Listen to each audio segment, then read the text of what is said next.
In this session we'll look at creating an invoice relating to a project.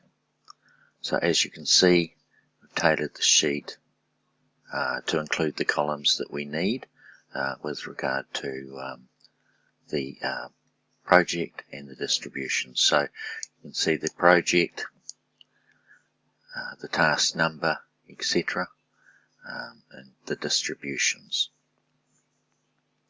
along with the distribution for project accounting. So once we have the information into the sheet, either typing directly into the cells or using the appropriate data forms, we can then do the validation and upload process.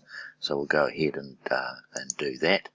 We'll upload selected, which will do the validation in the first instance, and then create the invoice in Oracle against the project.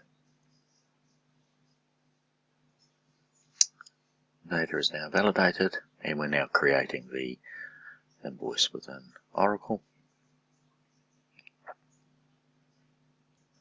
And now we can see it has completed, and we have the status of accepted, and we have now created that invoice against that particular project, or the elements within that project. And now we can just proceed to use the download functionality to download that invoice back into the spreadsheet, and we'll see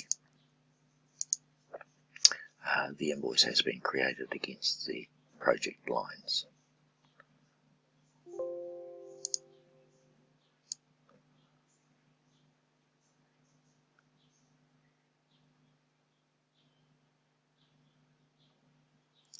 So as simple as that in terms of creating invoices against projects and having the appropriate sections within the integrator when you tailor your sheets to ensure that you have the correct columns for projects.